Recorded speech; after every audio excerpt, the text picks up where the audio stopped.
Faire le bon choix pour réussir dans la vie est une question complexe car cela dépend de nombreux facteurs tels que les objectifs personnels, les valeurs, les circonstances, les opportunités disponibles, etc. Cependant, voici quelques étapes générales qui peuvent t'aider à prendre de bonnes décisions. Avant d'aller dans le vif du sujet, n'oublie pas de t'abonner à la chaîne et de nous laisser un commentaire. Étape 1. Définir ses objectifs. Il est important de savoir ce que l'on veut dans la vie. Prenez le temps de réfléchir à vos objectifs personnels et professionnels à court et à long terme. L'étape 1 consiste à définir ses objectifs, que ce soit sur le plan personnel ou professionnel. À court et à long terme. Cela implique de prendre le temps de réfléchir sérieusement à ce que vous voulez réaliser dans votre vie. Définir vos objectifs personnels peut inclure des aspirations dans des domaines tels que les relations, la santé, le bien-être, les loisirs, les voyages, etc. Par exemple, vous pourriez vouloir fonder une famille, maintenir une bonne forme physique, apprendre à jouer d'un instrument de musique ou visiter un certain nombre de pays. En ce qui concerne les objectifs professionnels, il est important de réfléchir à ce que vous souhaitez accomplir dans votre carrière.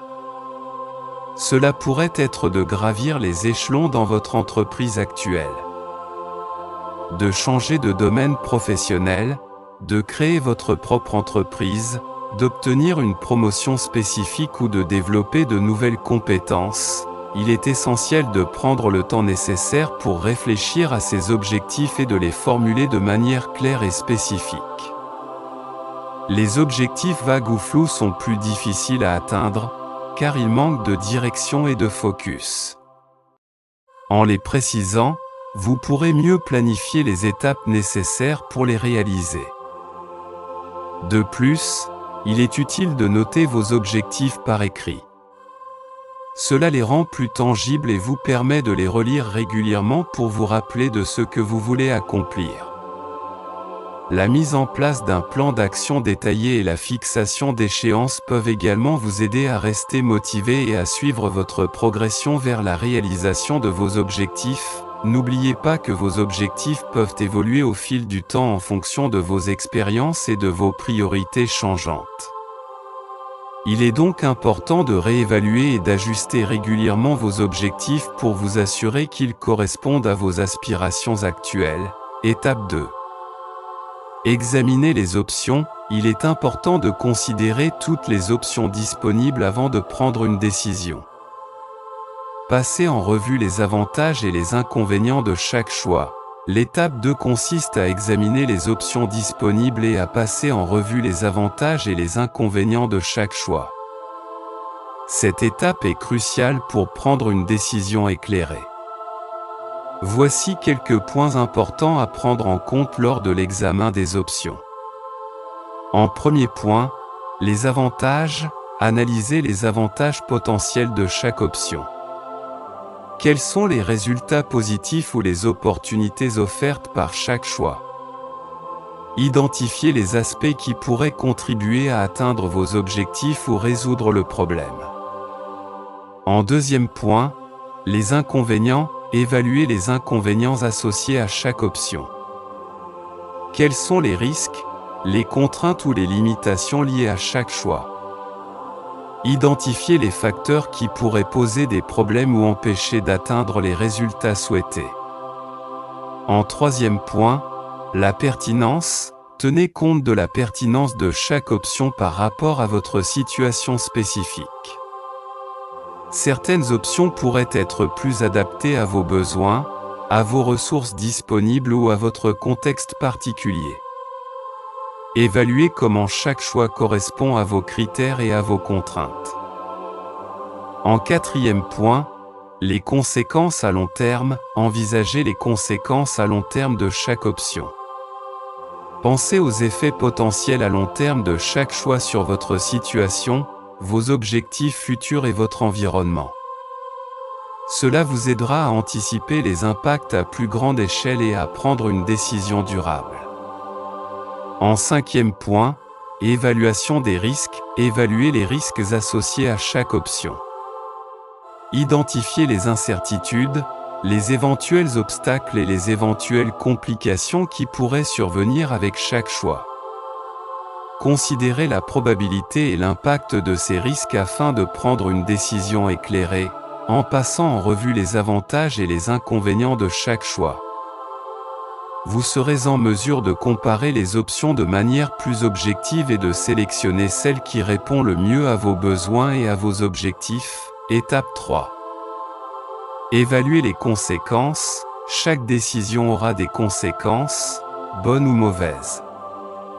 Il est important d'examiner les implications à court et à long terme de chaque choix.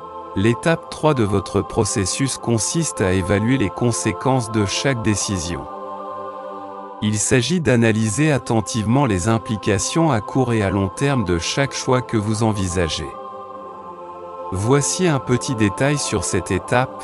Lors de l'évaluation des conséquences, il est essentiel de prendre en compte les effets potentiels de chaque décision sur différents aspects, tels que les personnes impliquées, les ressources, l'environnement et les objectifs à long terme.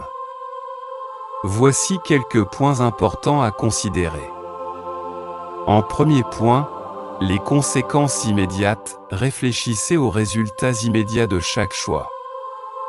Quels seront les effets directs sur les personnes concernées, les projets en cours et les ressources disponibles? Pensez aux avantages et aux inconvénients immédiats de chaque décision.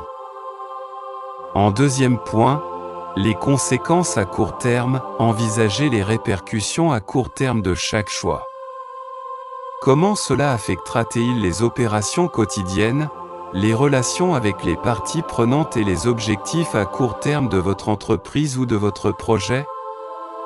Pensez à l'impact financier, aux gains ou pertes potentielles, et à tout autre facteur pertinent. En troisième point, les conséquences à long terme. Prenez en compte les implications à plus long terme de chaque décision. Comment cela influencera-t-il votre position future, votre réputation, vos objectifs stratégiques et votre durabilité? Pensez aux conséquences potentielles sur votre croissance, votre expansion et votre capacité à atteindre vos objectifs à long terme. En quatrième point, effets secondaires et conséquences indirectes. Soyez attentifs aux effets secondaires ou aux conséquences indirectes de chaque choix. Parfois, une décision peut sembler bénéfique à première vue, mais peut avoir des effets indésirables sur d'autres domaines. Essayez d'anticiper ces effets secondaires et d'évaluer si les avantages l'emportent sur les inconvénients globaux. En procédant à une évaluation minutieuse des conséquences, vous augmentez vos chances de prendre des décisions éclairées et d'adopter une approche globale. Cela vous permettra de mieux comprendre les répercussions potentielles de vos choix et de choisir la meilleure option en fonction de vos objectifs à court et à long terme. Étape 4. Demandez conseil. Parfois, il est utile de demander l'avis d'autres personnes qui ont de l'expérience ou des connaissances dans le domaine concerné. Ils peuvent fournir des perspectives différentes qui pourraient être utiles pour prendre une décision éclairée. L'étape 4 consiste à demander conseil, ce qui implique de solliciter l'avis d'autres personnes ayant de l'expérience ou des connaissances dans le domaine spécifique qui vous préoccupe. Il est parfois difficile de prendre une décision éclairée en se basant uniquement sur notre propre point de vue.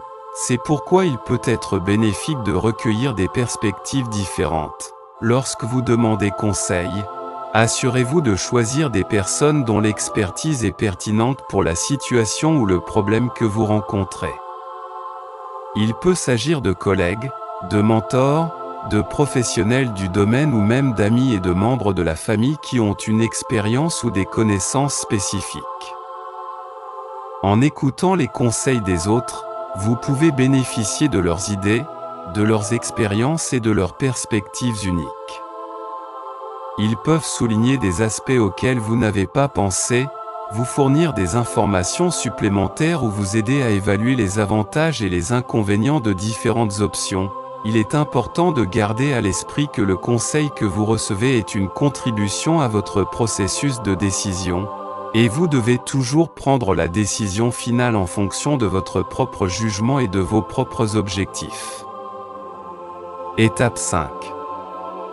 Prendre une décision. Après avoir pesé toutes les options et évalué les conséquences, prenez une décision. Il est important de se rappeler qu'aucune décision n'est parfaite et qu'il est possible de se tromper. Si vous vous trompez, apprenez de votre erreur et continuez à avancer.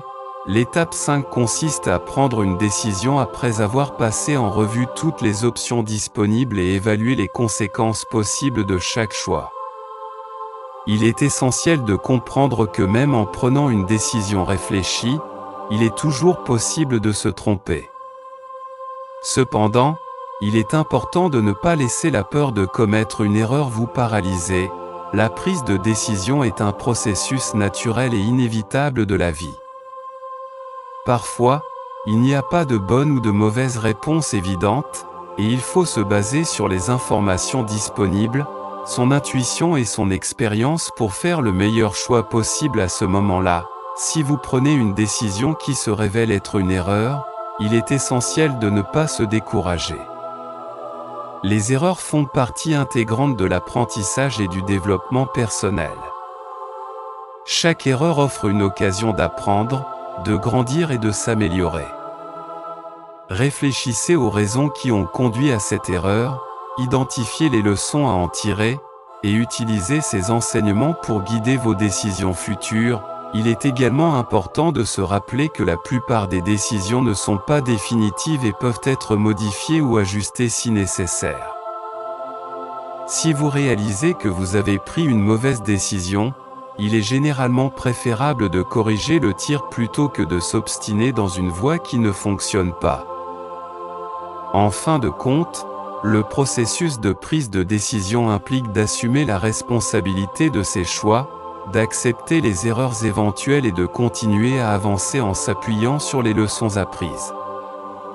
Cela permet de cultiver une mentalité d'apprentissage et de croissance, et d'améliorer progressivement votre capacité à prendre des décisions éclairées. Étape 6. Faire confiance à sa décision. Une fois que vous avez pris une décision, faites confiance à votre choix. Ne doutez pas de vous-même et ne laissez pas les opinions des autres vous influencer négativement. Faire confiance à sa décision est essentiel pour maintenir une attitude positive et persévérer dans la réalisation de vos objectifs. Voici quelques points supplémentaires sur cette étape. En premier point, écoutez votre instinct. Lorsque vous prenez une décision, écoutez votre intuition et faites confiance à votre instinct. Vous avez probablement passé du temps à collecter des informations, à peser les avantages et les inconvénients, et à évaluer les différentes options. Maintenant, faites confiance à votre jugement et à votre capacité à prendre la meilleure décision possible. En deuxième point, acceptez que le doute soit naturel. Il est tout à fait normal de ressentir des doutes après avoir pris une décision importante. Cependant, il est important de reconnaître que le doute peut être paralysant s'il est autorisé à prendre le dessus. Acceptez le doute comme une réaction naturelle, mais ne vous laissez pas submerger par lui. En troisième point, évitez les influences négatives. Les opinions des autres peuvent parfois être décourageantes ou semer le doute dans votre esprit. Il est important de ne pas laisser les opinions négatives vous influencer. Souvenez-vous que vous êtes celui qui a analysé les informations et les circonstances, et que vous êtes le mieux placé pour prendre une décision éclairée. En quatrième point, cultivez une attitude positive. Adoptez une attitude positive envers votre décision. Cela renforcera votre confiance en vous-même et vous aidera à rester motivé. Rappelez-vous les raisons pour lesquelles vous avez pris cette décision et les objectifs que vous souhaitez atteindre. Concentrez-vous sur les aspects positifs et sur les opportunités qu'elle peut vous offrir. En 5e point, apprenez de vos expériences. Que votre décision se révèle être un succès ou un échec, il y a toujours une opportunité d'apprendre et de grandir. En faisant confiance à votre décision, vous acceptez la responsabilité des conséquences qui en découlent, ce qui vous permet d'acquérir une précieuse expérience. Utilisez ces expériences pour affiner votre jugement à l'avenir et pour prendre des décisions encore meilleures. En somme, faire confiance à sa décision consiste à croire en soi-même, à accepter que le doute puisse survenir, mais à ne pas laisser les influences négatives vous ébranler. Cultivez une attitude positive et tirez des enseignements de vos expériences pour devenir plus confiant dans vos prises de décision. En voici un résumé général de notre vidéo. Pour prendre de bonnes décisions et réussir dans la vie, il est important de définir ses objectifs, d'examiner toutes les options disponibles, d'évaluer les conséquences, de demander conseil si nécessaire, de prendre une décision et de faire confiance à sa décision. Merci pour le visionnage et à bientôt.